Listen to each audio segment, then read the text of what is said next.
Az elmúlt hetekben jó néhány régi Hoffi felvételt láthattak, sajnos már így kell mondanom, szinte valamennyi 1989 előtti, pedig Géza a rendszerváltás utáni éveket is keményen végigdolgozta, az élelembére már az 1500. előadás felé tartott.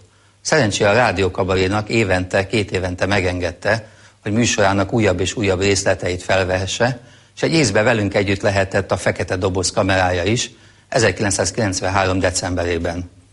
A most következő téma kissé morbidnak tűnik, egy akkor nagypolt felvett temetés, pontosabban újratemetés, de kérem gondoljanak arra, hogy Géza a szívével együtt az összes betegségét kivitte a színpadra, a bohóc már csak ilyen. A most következő 12 percből különösen az utolsó mondatra hívnám fel szíves figyelmüket, mindnyájunknak szól.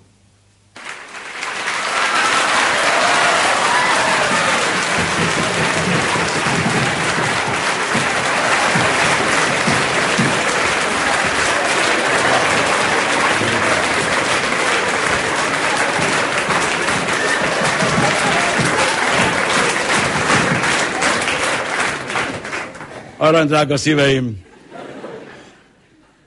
Nem tudom, ez rádió, vagy csak tévé? Mert úgy összemosódik mostanában minden. Szóval rajtam díszmagyar van. Igen, mert hát én tanultam az első ciklusból. Ergo 2 éve még én magyar ellenes és nemzetellenes voltam. Hát nem tudtam, mi hiányzik. De most már aztán nem érheti szó a ház elejét. A hátulját igen. Az elejét, tehát... Apropó, televízió.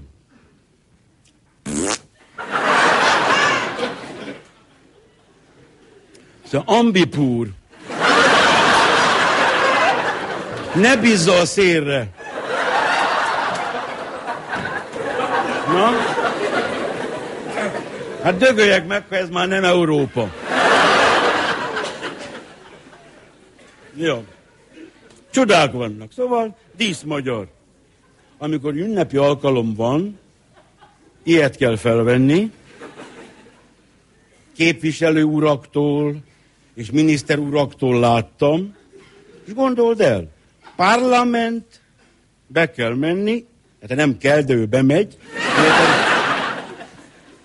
ilyen kacagány, vagy röhögény, vagy mi van rajta, és azt mondja anyósom, és amikor bent van, kínhagyta a lovát. Igen. Egyszer eltévesztenék, képzeld el, és ez fordítva lenne. Nem itt tartanánk, hidd el. Csodál. Szóval díszmagyar. A nagy nevettetőnk, aki mostanában oktatóba ment át, mi a tévéműsor címe? A Csonkagúla.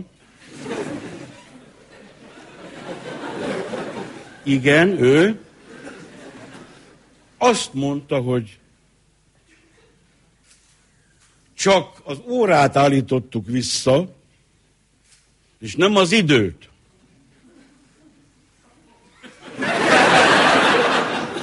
Hát most, hogy mondod, Balázs, tényleg. Tényleg van ilyen. De leveszem, mert olyan kurva molyszaga van.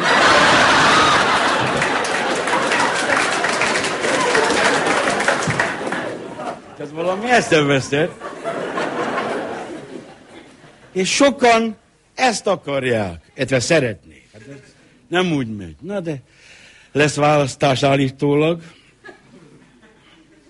Én nem tudom, azt miért akarják annyian, hát nem tudom. Hát én például teljesen meg vagyok elégedve. Hát gyerekek, hát 93, hát ami most van, az csúcs.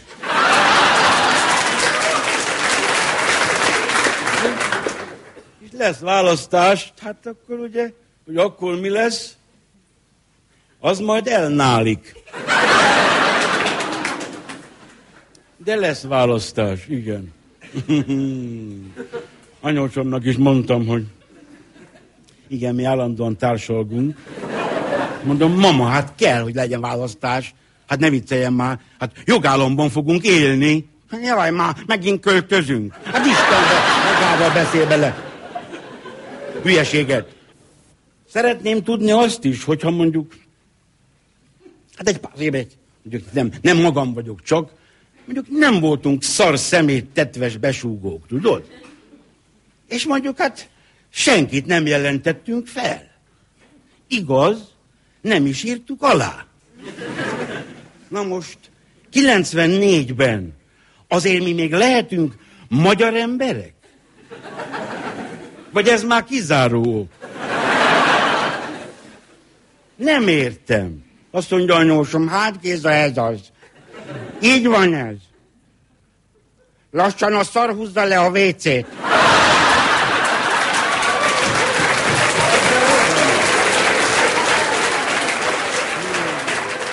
Hát igen, szóval 4 is, és közben rengeteg minden történt. Például temetés is volt. Újra temetni már tudunk, de újra élni még nem. Illetve mi tudnánk, csak hát gyerekek. Szép temetés volt. Nagyon szép, megmondom, hogy nagyon szép. Sokan beszéltek, és minden beszéd végén taps volt. Hát temetés. Van ilyen? Van egy ilyen régi vicc, hogy a színésztemetés, hogy na milyen volt, hogy óriási siker volt. A koporsót 3-szor húztuk vissza. Temetés. Most kérek szépen, a menye, Vitéz kőbányai világos menye, érdekeset mondott. Tetszett, sok embernek tetszett. Azt mondta, hogy a kritika az veszélyesebb, mint a kábítószer.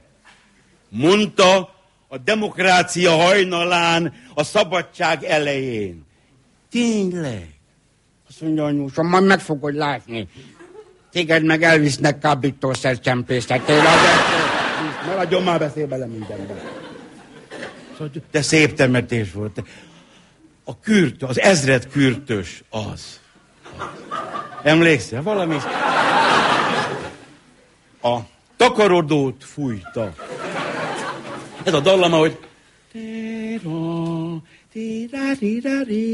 szépen. Na most, oly ügyesen fogod bele, hogy ezekből a hangokból nem érintett egyet se. És az a sok magánember. Magánember, magántestőrökkel, állami kocsival, szóval szuper volt. Szuper, szép volt. És a cselédség is. Én ezt nem is gondoltam volna. Cselédségből egyik mondta, hogy az, amikor az ő méltóságos főméltósága. Azt mondta édesanyámnak, hogy jó reggelt, Mariska. Sose felejtjük el. Igen, mert este volt. Szóval szép volt. Szép. Nekem tetszett, szép volt. És azt nem tudom, hogy miért nem hozták haza a lovat is. Fehér lovat, persze. Hát egy része már itthon van.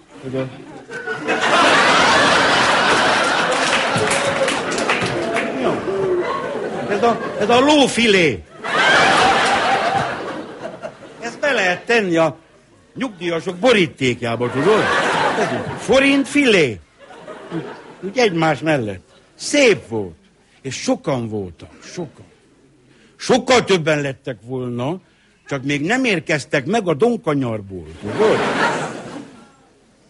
Szép volt, szóval szép. És amikor meglepődtem, hogy a Vitéz kőbányainak a menyét kitüntették, képzeld el. Jó, mint ellenálló. Hát ezt értetted? Azt mondja anyósom, hát persze, mert partizán volt. Úgy hívták, hogy Zója Kozmogyemszkája. Az ellenálló. Az a régi viccet ismered, hogy a bolondok házában van költségvetés. Tudod, hogy készült? 3 bolondtól megkérdezték, hogy 6 90. 6 péntek.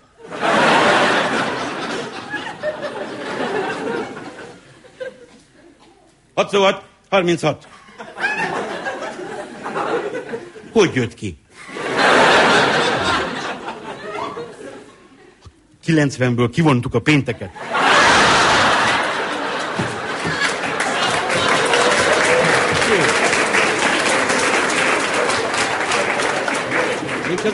Az IBM, vagy hogy hívják? Hát persze, hogy elfogadják, ők se hülyék. Egyik munkás kérdezi a másiktól, hogy vagy? Kint van a seggem. Na és havonta küld valamit?